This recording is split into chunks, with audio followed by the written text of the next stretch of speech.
Yo, what's up guys, welcome back to the channel. And on today's video, we are looking at a workhorse from Saucony. It's their mid-range Ride, and this is the Ride 18. So without further ado, let's get into it.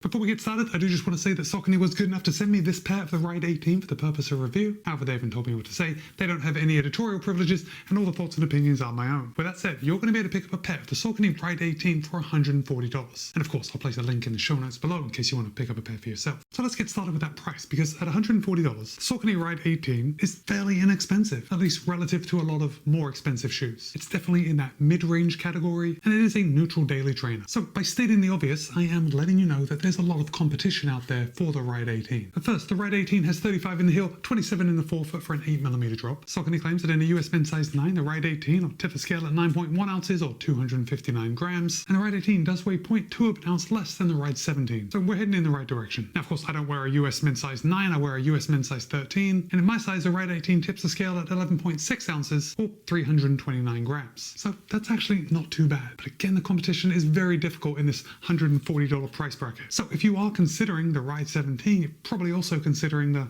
Ultra Experience Flow. And the Experience Flow also weighs $140, has 32.28 for a 4mm drop, and tips the scale at 293 grams. So it weighs 36 grams less than the Ride 18. Next up, you're probably looking at the Asics Gel Cumulus 26. Again, this costs $140, has 38.30 for an 8mm drop, and weighs in at 323 grams. So just 6 grams less than the Ride 18. Next up, you're probably considering the Brooks Ghost 16, and of course again $140. The Ghost has 35.23 for a 12mm drop and weighs in at 331 grams. So it's 2 grams more than the Ride 18. Next up is the Nike Pegasus 41. Again, the Pegasus 41 costs $140. It has 37.27 for a 10mm drop and weighs in at 347 grams. So 18 grams more than the Ride 18. And I think we'll do one more. You'll probably be looking at the Mizuno Wave Rider 28. Now, the Wave Rider 28 has 37.25 for a 12mm drop and will tip the scale at 336 grams. So that's just 7 grams more than the Ride 18. So there are a lot more shoes that I could show you, but the point is that there's a lot of competition. Now, before I get started, if you are a Saucony person, if you're not really shopping around, then the Ride 18 is a solid option for you. If Saucony works for your feet, then you're not going to go wrong with a Ride 18. But let's talk about some of the details of this shoe. And of course, we will start at the top and work our way down.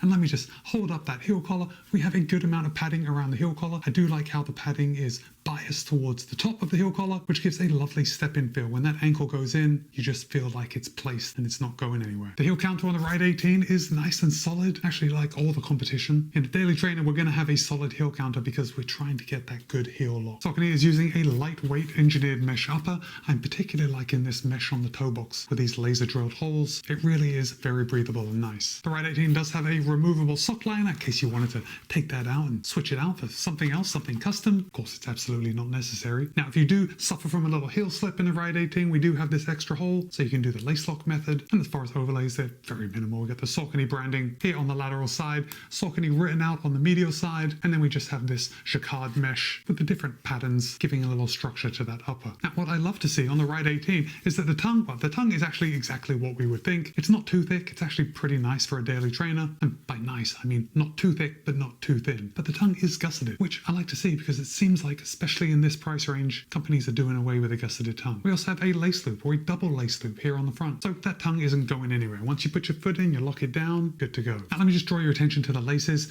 Saucony is using nice flat laces. I've really got no issue with them, but we're also using these kind of shock cord lace loops, you know, almost like a ghillie system. And I've had this issue with a couple other brands. I think On is guilty of this, but because these lace loops are so wide and there's the shock cords and the laces are going through them, when you try and start from the bottom and you're kind of trying to tighten the shoe and you go up and you pull this one and you pull this one and then you pull the laces, the second you let go, the second you take pressure off those lace loops, the laces lose tension and kind of slide back through because they're not being gripped by anything. Now, I've got to say, I really like how this looks. And all it requires is a little change in how you tie your laces. It's really not a big deal, but you know, it took me a couple times to learn it. And I'm not a genius. But really what I found is that if you hold onto the laces at the top and you just keep tension on it and you get everything else all the way down the eyelet chain, the tension that you want it, like just right, then all you're doing is pulling these laces and tying a knot as you normally would. Did I just explain how to tie a shoe? Well, look, trust me, it's a little funny and it takes you a couple times of doing it because the laces do slide through. But once the knot was tied, and of course I always double knot my shoes, I really had no issue with it. So it's not a complaint, it's just something to be aware of. So let's come down to the midsole. And Saucony is using their Power Run Plus midsole foam. And this is a reformulated Power Run Plus midsole foam. And of course, you know that Power Run Plus is a TPU beaded midsole foam, and it's been reformulated to make it less dense and increase its softness. Oh, and the side effect of that was that it also lowers the weight, which is never a bad thing. Now, let's just take a quick look at the outsole. Yeah, we can see we've got a good amount of outsole rubber. And we do have this area of exposed Power Run Plus right here in the middle. And just on the forefoot here, it is at the same level as the outsole rubber. So I am seeing a little bit of wear here, but other than that, the rubber is standing up pretty well. If I look at my lateral heel edge, yeah, I am seeing a little bit of wear, and because that rubber doesn't go all the way to the edge, I can see I'm chewing up a bit of the midsole, but that's all right, that's totally normal. And just by looking at my wear pattern, I'm going to say, you know, it almost looks, I'm going to say that the Ride 18 is going to last a little less than average, just because I am seeing a little bit more wear than I would expect based on the volume that I've got in this shoe. And the same up here on the fourth. Oh, and just so you know, at the making of this video, I've got about 38 miles in the Ride 18. So let's talk about Ride. And look, I think I am going to give a lot of credit to this reformulated Power Run Plus midsole foam, because I found it really pleasant to run in. Of course, I'm lucky enough to run in a lot of shoes. I get to test a lot of midsole foams, and sometimes it's hard to describe how they feel underfoot. And I do find that when I like something, I do just fall into the very basic description of that it's not too firm and not too soft. And that, unfortunately, is how I would describe the Power Run Plus in the Ride 18. Now, when I did take this out of the box, I immediately went out and I did a 20-mile run. Unfortunately, when you're training for a marathon, sometimes you got to do these monster runs, and I take whatever shoe is needed to have the volume in. My last run was in the Ride 18, and I gotta say, I had no regrets. I mean, straight out of the box, in the shoe for 3 hours, and it felt fantastic. My feet felt good after the run, my legs felt good after the run. I mean, you know, as good as your legs can feel after running for 3 hours. But I give the shoe big props for keeping me comfortable over that 3-hour run. And I gotta say that I think if I hadn't have put that amount of time on my feet in the Ride 18,